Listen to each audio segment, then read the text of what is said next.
The bench press can be a move that a lot of clients want to do, but it can be intimidating. Or maybe they have no aspiration because they feel that it is way too dangerous or they've had a previous experience that didn't go well. So there's a couple things that I like to actually do just to bridge that gap and take away a lot of that fear around it and slowly integrate it back into their lives. And the first thing I like to do is just set up a bar directly onto the rack and get the client used to, especially if they can set it up themselves, using that bar for something else. And so they're just used to it being in that position. My bench is pushed out of the way and we're just going to do an inverted row.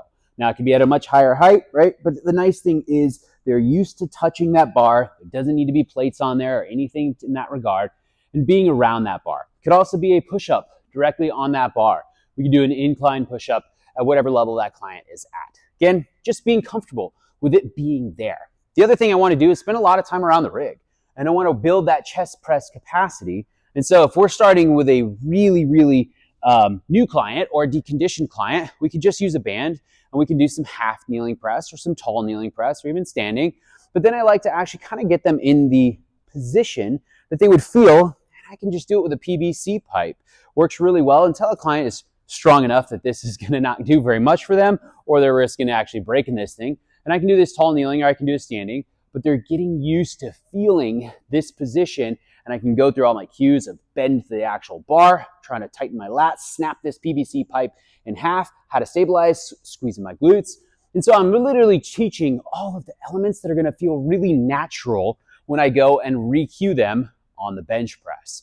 From there, I'm going to go to the floor and I'm going to actually teach a dumbbell floor press. Obviously, the floor is the safest place that you can be. You're completely stable. And what's nice about that is the elbows aren't going to come very far. So we start from the floor within this regard. We obviously then work our way up to a bench. Now from there, before I actually have a client doing a bench, imagine if I just did that exact same movement with the barbell, but from the floor. And that's what's really nice if it works well with your bumper plates or if you need to put your client up on some risers. But for the most part, most people, it works fairly well. We just may need a little bit of risers to actually help spot them, bridge them up, and then press on through. Their elbows are safe. If they have any of this fear, we can have it so that there's some risers, but usually it can't completely crush them if we set it up appropriately for them. Now, when it is actual time to set up the bench, now what we need to make sure we're doing is that we are there to actually spot them, or we've set up spotter arms so that they feel safe. And you tell them, hey, it's just like the floor. Hey, it's just like what we were doing with the PVC pipe back in the day. And now you progress to dumbbells and we're ready to go. My last little trick here that I really like is I make sure that my dumbbells are in total heavier than the bar that I'm using. That's what's great.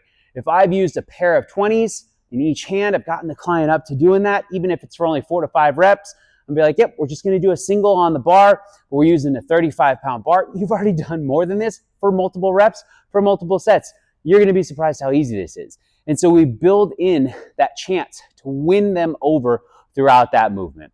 Last thing I would recommend is in the mix of all of that, add some landmine presses, because now you're getting a client used to pressing with a bar, but it usually feels a little bit safer. It doesn't feel as intimidating as a bench press for a lot of people.